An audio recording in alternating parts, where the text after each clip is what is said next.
இனிமையான நண்பர்களே, அன்புள்ளம் கொண்ட சொந்தங்களே, அனைவருக்கும் வணக்கம். இந்த பொங்கல் திருவிழாவில் தமிழர்கள் கோலாகலமாக கொண்டாடுகின்ற ஜல்லிக்கட்டு திருவிழா மதுரை மாவட்டத்தின் அவனியாபுரம், அலங்காநல்லூர் மற்றும் பாலமேடு உள்ளிட்ட பகுதிகள். அது மட்டுமில்லாமல் தமிழகத்தின் பெரும்பாலான பகுதிகளில் ஜல்லிக்கட்டு வெகு விமர்சையாக நடத்தப்படுகிறது. இதில் வீரர்கள் காளையை அடக்குவதும் சில காளைகள் வீரர்களை பரலோகத்திற்கு அனுப்புவதும் நடந்திருக்கிறது.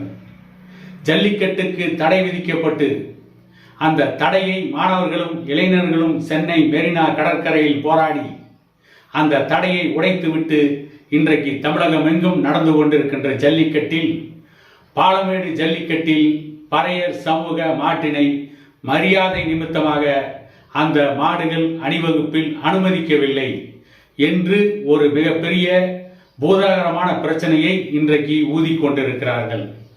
அது சம்பந்தமாக விடுதலை சிறுத்தைகள் கட்சியை சார்ந்த உரிமை என்றும் அறம் என்றும் கழகம் என்றும் பெயர் வைத்துக் கொண்டிருக்கின்ற பலர் இன்றைக்கு மிகப்பெரிய ஒரு மோசமான வன்மத்தை கட்டவிழ்த்து விட்டுக் கொண்டிருக்கிறார்கள்.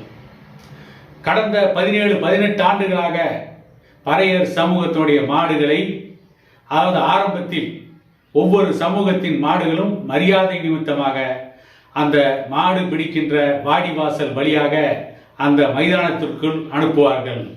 அனைத்து சமூக மாடுகளும் அனுப்பப்படுகிறது, பறையர் சமூக மாடுக்கு மட்டும் அனுமதி மறுக்கப்படுகிறது என்று பேசியிருக்கிறார்கள். அது சம்பந்தமாக நீதிமன்றம் பறையர் சமூகத்தின் கோரிக்கையை ஏற்றுக்கொண்டு அவர்களுடைய மாடுகளையும் அந்த ஜல்லிக்கட்டு நடைபெறுகின்ற அந்த ஜல்லிக்கட்டு களத்திற்கு அனுப்ப வேண்டும் என்று பல முறை உத்தரவிட்டும் இன்று வரை பாலமேடு ஜல்லிக்கட்டில் பறையர் சமூகத்தின் மாட்டை மட்டும் அனுமதிக்கவில்லை என்று பலர் சொல்லிக் கொண்டிருக்கிறார்கள். நீதிமன்ற தீர்ப்பை கூட இன்றைக்கு இருக்கின்ற திமுக அமைச்சர் மூர்த்தி அவர்கள் அவமதிக்கிறார் என்றும், இதே மூர்த்தி தான் நாம் ஆண்ட பரம்பரை என்று ஒரு விழாவிலே பேசி ஒரு மிகப்பெரிய சர்ச்சையை கிளப்பினார் என்றும் நாம் பார்த்திருக்கிறோம். எது எப்படி இருந்தாலும் இத்தனை ஆண்டுகள் ஒரு பறையர் சமூகத்தின் மாட்டை ஜல்லிக்கட்டு களத்திற்கு அனுப்பாமல் இருப்பது மிகப்பெரிய வஞ்சனை தான், சூழ்ச்சி தான். அதை நாம் மறுக்கவில்லை. ஆனால் இன்றைக்கு விடுதலை சிறுத்தைகள் கட்சியின் தலைவர் திருமாவளவன் என்ன செய்து கொண்டிருக்கிறார்?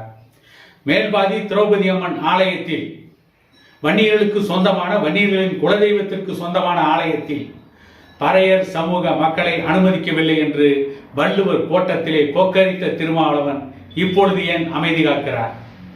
பெரியாரியம் பேசுகிறோம், அம்பேத்கரியம் பேசுகிறோம், ஜாதிகளை ஒழிக்கிறோம் என்றெல்லாம் சொல்லிக் கொண்டிருக்கின்ற இந்த திராவிட மாடல் ஆட்சியில் ஒரு பறையர் சமூக மாட்டை பாலமேடு ஜல்லிக்கட்டில் அனுமதிக்கவில்லை என்று ஏன் சென்னை வள்ளுவர் கோட்டத்தில் போய் திருமாவளவன் இன்று வரை கொக்கரிக்கவில்லை?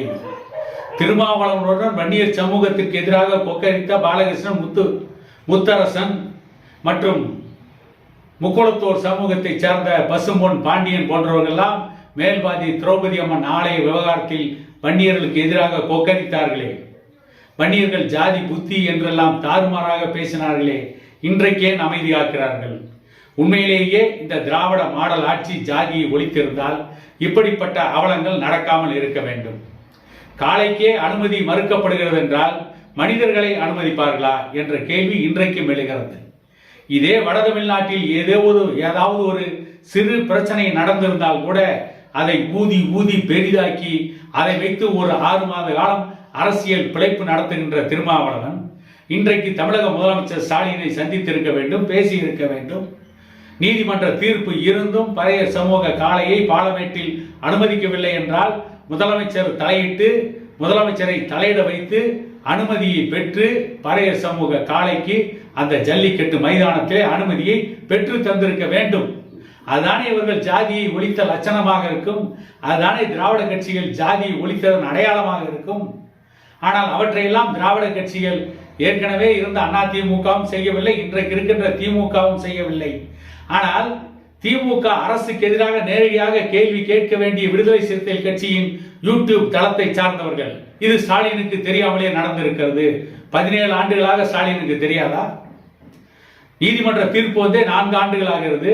அந்த தீர்ப்பை பலமுறை நீதிமன்றம் புதுப்பித்திருக்கிறது என்றெல்லாம் யூடியூப் வலைதளத்திலே வந்து பேசுகிறவர்கள், சமூக வலைதளத்திலே பேசுகிறவர்கள் 4 ஆண்டுகளாக இன்றைக்கு முதலமைச்சராக இருக்கின்ற மு.க. ஸ்டாலினுக்கு தெரியாதா?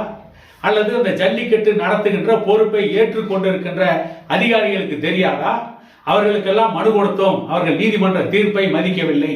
நீதிமன்ற தீர்ப்பை மதிக்கவில்லை என்றால் நீதிமன்றத்தை அவமதித்து விட்டார்கள் என்று கண்டம் டு த கோர்ட் என்று நீதிமன்றத்திலேயே மனு போட்டு இவர்கள் அனுமதி வாங்கி இருக்கலாம். ஆனால் அதையும் வாங்காமல் அரசியல் நடத்த வேண்டும் என்பதற்காக, அதுவும் வட தமிழகத்தை விட்டு தென் தமிழகத்திலும் நாங்கள் அரசியல் நடத்துகிறோம் என்று காட்டிக் கொள்வதற்காக விடுதலை சிறுத்தைகள் கட்சியை சார்ந்தவர்கள் ஒப்புக்கு சப்பானியாக மாரடித்துக் கொண்டிருக்கிறார்களே தவிர பறையர் சமூகத்தின் உரிமைகளை பெற்று தர வேண்டும் என்று விடுதலை சிறுத்தைகள் கட்சி எந்த காலத்திலும் போராடவில்லை. குறிப்பாக வட தமிழகத்தில் வன்னியரிடம் மோதலை உருவாக்க வேண்டும் என்பதற்காக மட்டும்தான் தொடர்ந்து விடுதலை சிறுத்தைகள் கட்சி செயல்பட்டு கொண்டிருக்கிறது. அதற்கெல்லாம் ஒரு அடையாளம் தான் இந்த பாலமேடு ஜல்லிக்கட்டில் பறையர் சமூகத்தின் மாட்டை நீதிமன்ற தீர்ப்பு இருந்தும் அனுமதிக்கவில்லை என்று சமூக வலைதளங்களில் மட்டும் பேசிக் கொண்டிருக்கிறார்களே தவிர களத்திலே இறங்கி பறையர் சமூக மாட்டை அனுமதிப்பதற்கு என்ன செய்ய வேண்டுமோ ஆட்சியாளர்களை சந்திக்க வேண்டும், அதையும் செய்யவில்லை.